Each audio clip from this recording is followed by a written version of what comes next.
物語の続きはホームページからお聞きいただけます。また、テキスト、MP3 ダウンロードも合わせてご利用ください。88thpp.com 88thpp.com The Little Mermaid.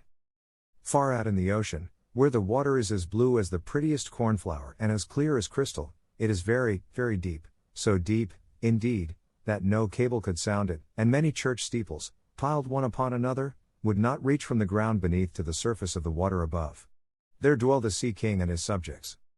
We must not imagine that there is nothing at the bottom of the sea but bare yellow sand. No, indeed, for on this sand grow the strangest flowers and plants, the leaves and stems of which are so pliant that the slightest agitation of the water causes them to stir as if they had life. Fishes, both large and small, glide between the branches as birds fly among the trees here upon land. In the deepest spot of all stands the castle of the Sea King. Its walls are built of coral, and the long Gothic windows are of the clearest amber. The roof is formed of shells that open and close as the water flows over them. Their appearance is very beautiful, for in each lies a glittering pearl which would be fit for the diadem of a queen. The Sea King had been a widower for many years, and his aged mother kept house for him. She was a very sensible woman, but exceedingly proud of her high birth, and on that account wore 12 oysters on her tail, while others of high rank were only allowed to wear 6. She was, however, deserving of very great praise, especially for her care of the little sea princesses, her 6 granddaughters. They were beautiful children, but the youngest was the prettiest of them all. Her skin was as clear and delicate as a rose leaf, and her eyes as blue as the deepest sea, but, like all the others, she had no feet and her body ended in a fish's tail. All day long they played in the great halls of the castle or among the living flowers that grew out of the walls. The large amber windows were open, and the fish swam in, just as the swallows fly into our houses when we open the windows, only the fishes swam up to the princesses, ate out of their hands, and allowed themselves to be stroked. Outside the castle there was a beautiful garden, in which grew bright red and dark blue flowers, and blossoms like flames of fire, the fruit glittered like gold, and the leaves and stems waved to and fro continually. The earth itself was the finest sand, but blue as the flame of burning sulfur. Over everything lay a peculiar blue radiance, as if the blue sky were everywhere, above and below, instead of the dark depths of the sea. In calm weather the sun could be seen, looking like a reddish-purple flower with light streaming from the calyx. Each of the young princesses had a little plot of ground in the garden, where she might dig and plant as she pleased.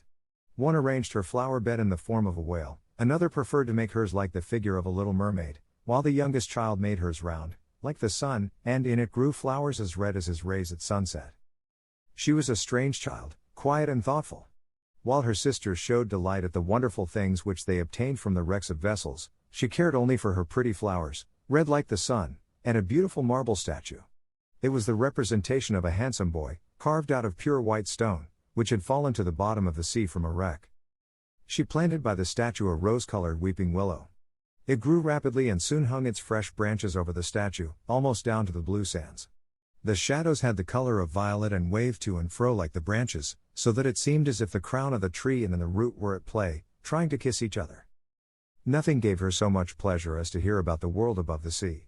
She made her old grandmother tell her all she knew of the ships and of the towns, the people and the animals. To her it seemed most wonderful and beautiful to hear that the flowers of the land had fragrance, while those below the sea had none, that the trees of the forest were green, and that the fishes among the trees could sing so sweetly that it was a pleasure to listen to them. Her grandmother called the birds fishes, or the little mermaid would not have understood what was meant, for she had never seen birds. When you have reached your 15th year, said the grandmother, you will have permission to rise up out of the sea and sit on the rocks in the moonlight, while the great ships go sailing by. Then you will see both forests and towns. In the following year, one of the sisters would be 15, but as each was a year younger than the other, the youngest would have to wait 5 years before her turn came to rise up from the bottom of the ocean to see the earth as we do. However, each promised to tell the others what she saw on her first visit and what she thought was most beautiful. Their grandmother could not tell them enough, there were so many things about which they wanted to know. None of them longed so much for her turn to come as the youngest, she who had the longest time to wait and who was so quiet and thoughtful. Many nights she stood by the open window, looking up through the dark blue water and watching the fish as they splashed about with their fins and tails. She could see the moon and stars shining faintly, but through the water they looked larger than they do to our eyes. When something like a black cloud passed between her and them, She knew that it was either a whale swimming over her head, or a ship full of human beings who never imagined that a pretty little mermaid was standing beneath them, holding out her white hands towards the keel of their ship. At length the eldest was 15 and was allowed to rise to the surface of the ocean. When she returned she had hundreds of things to talk about. But the finest thing, she said, was to lie on a sand bank in the quiet moonlit sea, near the shore, gazing at the lights of the nearby town, that twinkled like hundreds of stars, and listening to the sounds of music, the noise of carriages, the voices of human beings, and the merry pealing of the bells in the church steeples. Because she could not go near all these wonderful things, she longed for them all the more. Oh, how eagerly did the youngest sister listen to all these descriptions. And afterwards, when she stood at the open window looking up through the dark blue water, she thought of the great city, with all its bustle and noise, and even fancied she could hear the sound of the church bells down in the depths of the sea. In another year the second sister received permission to rise to the surface of the water and to swim about where she pleased.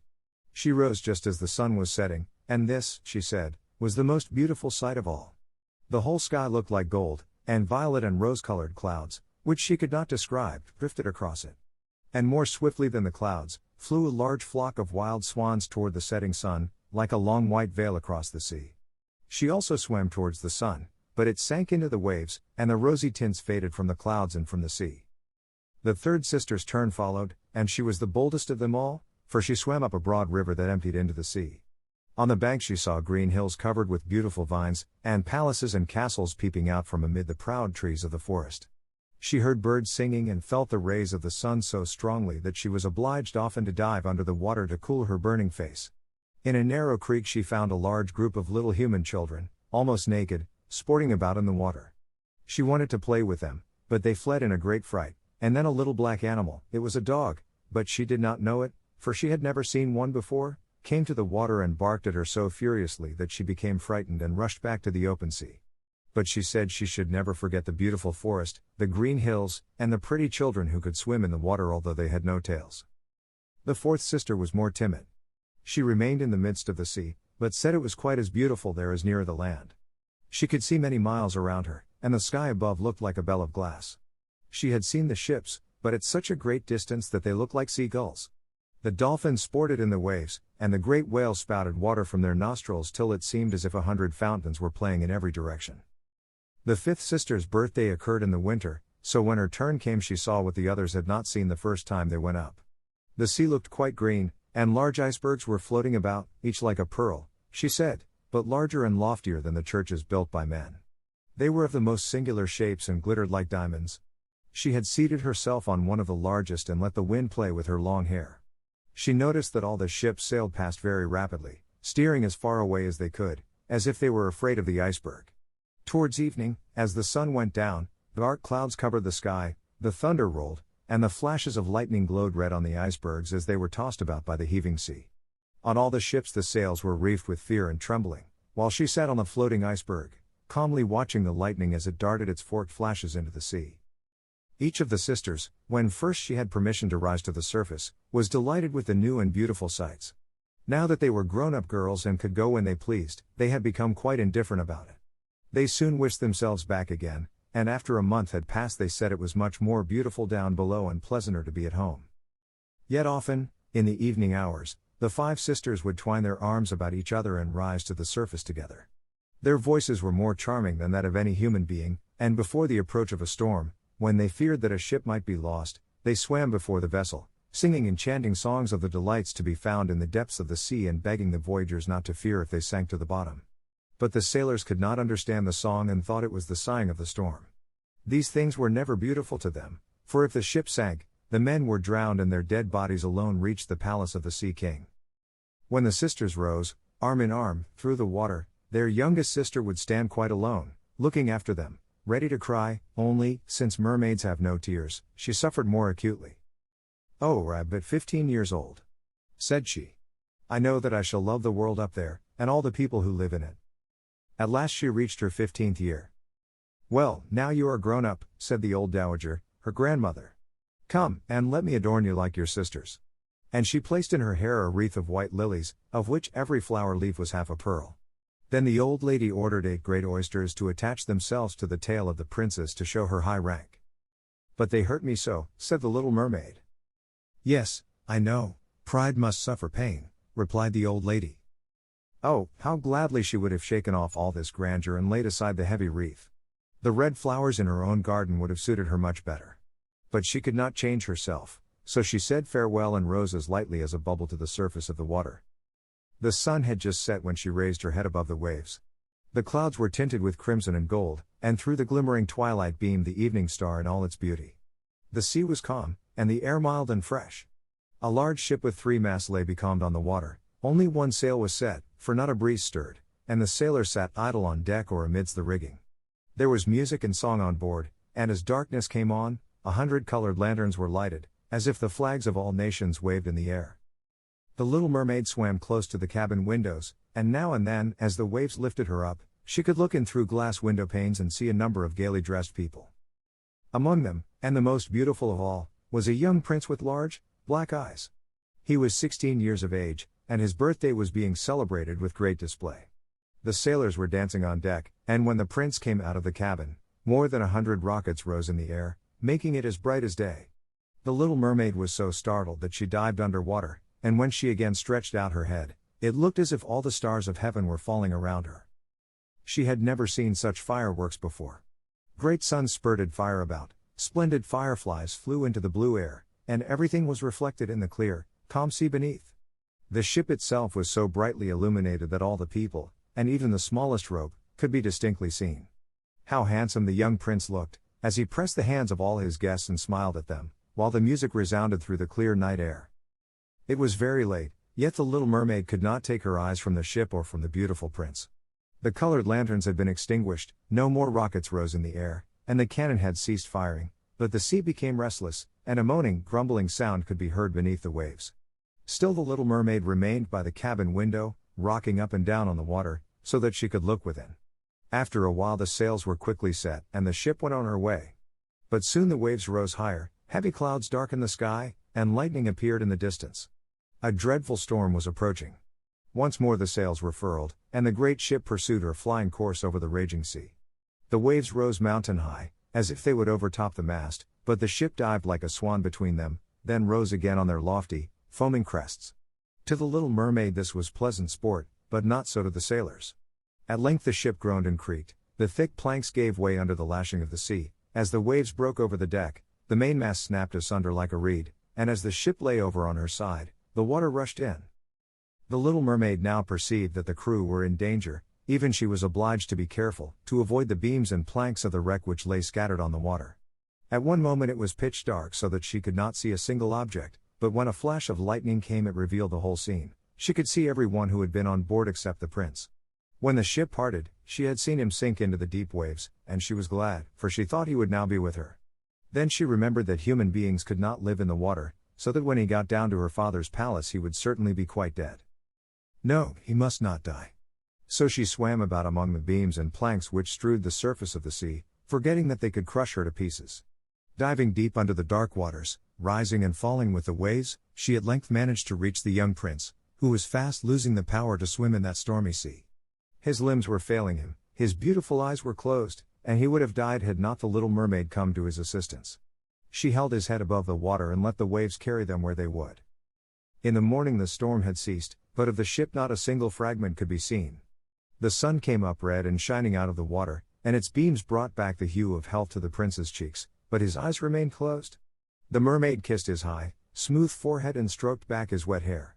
He seemed to her like the marble statue in her little garden, so she kissed him again and wished that he might live. Presently they came in sight of land, and she saw lofty blue mountains on which the white snow rested as if a flock of swans were lying upon them. Beautiful green forests were near the shore, and close by stood a large building, whether a church or a convent she could not tell. Orange and citron trees grew in the garden, and before the door stood lofty palms. The sea here formed a little bay, in which the water lay quiet and still but very deep. She swam with the handsome prince to the beach, which was covered with fine white sand, and there she laid him in the warm sunshine, taking care to raise his head higher than his body. Then bells sounded in the large white building, and some young girls came into the garden. The little mermaid swam out farther from the shore and hid herself among some high rocks that rose out of the water. Covering her head and neck with the foam of the sea, she watched there to see what would become of the poor prince. It was not long before she saw a young girl approach the spot where the prince lay. She seemed frightened at first, but only for a moment. Then she brought a number of people, and the mermaid saw that the prince came to life again and smiled upon those who stood about him. But to her he sent no smile, he knew not that she had saved him. This made her very sorrowful, and when he was led away into the great building, she dived down into the water and returned to her father's castle. She had always been silent and thoughtful, and now she was more so than ever. Her sisters asked her what she had seen during her first visit to the surface of the water, but she could tell them nothing. Many an evening and morning did she rise to the place where she had left the prince. She saw the fruits in the garden ripen and watched them gathered, she watched the snow on the mountain tops melt away, but never did she see the prince, and therefore she always returned home more sorrowful than before. It was her only comfort to sit in her own little garden and fling her arm around the beautiful marble statue, which was like the prince. She gave up tending her flowers, and they grew in wild confusion over the paths, twining their long leaves and stems round the branches of the tree so that the whole place became dark and gloomy. At length she could bear it no longer and told one of her sisters all about it. Then the others heard the secret, and very soon it became known to several mermaids, one of whom had an intimate friend who happened to know about the prince. She had also seen the festival on board ship, and she told them where the prince came from and where his palace stood. "Come, little sister," said the other princesses. Then they entwined their arms and rose together to the surface of the water, near the spot where they knew the prince's palace stood. It was built of bright yellow, shining stone and had long flights of marble steps, one of which reached quite down to the sea. Splendid gilded cupolas rose over the roof, and between the pillars that surrounded the whole building stood lifelike statues of marble. Through the clear crystal of the lofty windows could be seen noble rooms, with costly silk curtains and hangings of tapestry and walls covered with beautiful paintings.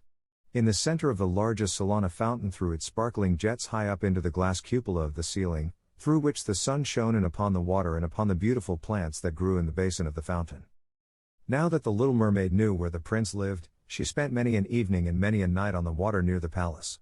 She would swim much nearer the shore than any of the others had ventured, and once she went up the narrow channel under the marble balcony, which threw a broad shadow on the water.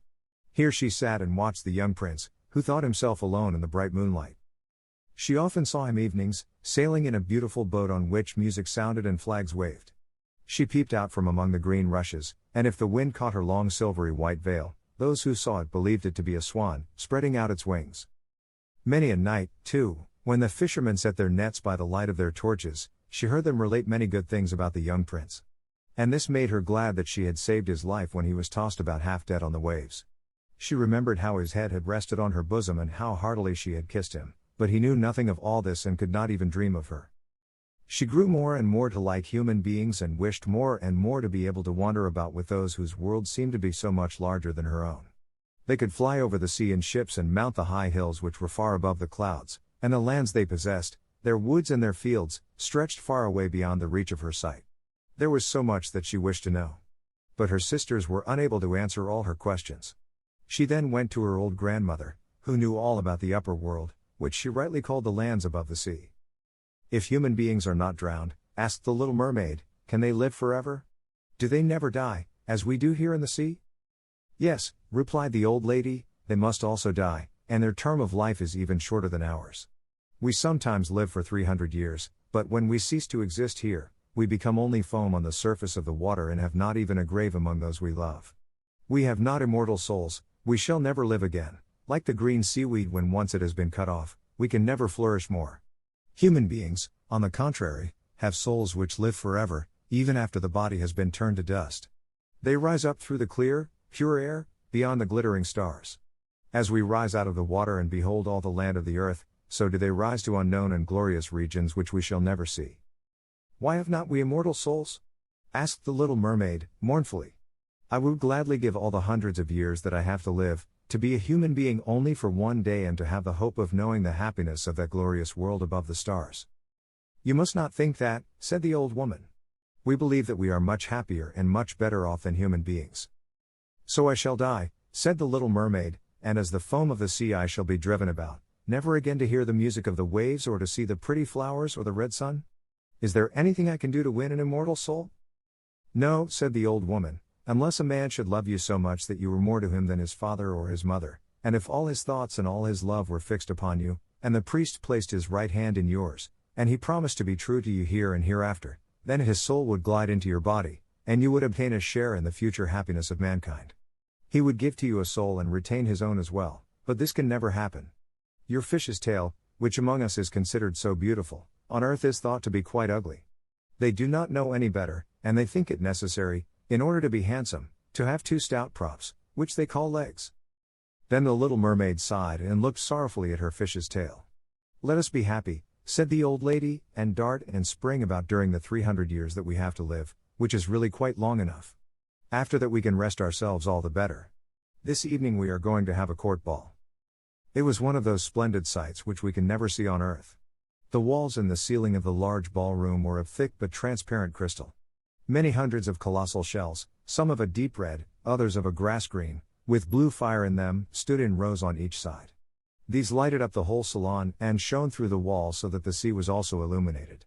Innumerable fishes, great and small, swam past the crystal walls. On some of them the scales glowed with a purple brilliance, and on others shone like silver and gold. Through the halls flowed a broad stream, and in it danced the merman and the mermaids to the music of their own sweet singing. No one on earth has such lovely voices as they, but the little mermaid sang more sweetly than all. The whole court applauded her with hands and tails, and for a moment her heart felt quite gay, for she knew she had the sweetest voice either on earth or in the sea. But soon she thought again of the world above her. She could not forget the charming prince, nor her sorrow that she had not an immortal soul like his. She crept away silently out of her father's palace, and while everything within was gladness and song, she sat in her own little garden, sorrowful and alone. Then she heard the bugle sounding through the water and thought, he is certainly sailing above, he in whom my wishes center and in whose hands I should like to place the happiness of my life. I will venture all for him and win an immortal soul. While my sisters are dancing in my father's palace I will go to the sea witch, of whom I have always been so much afraid. She can give me counsel and help. 次回のこの物語の最終回はホームページよりお聞きいただけます。ポッドキャストでは配信されません。ホームページより物語の結末をお楽しみください。88thpp.com 88thpp.com 英語聞き流しリスニング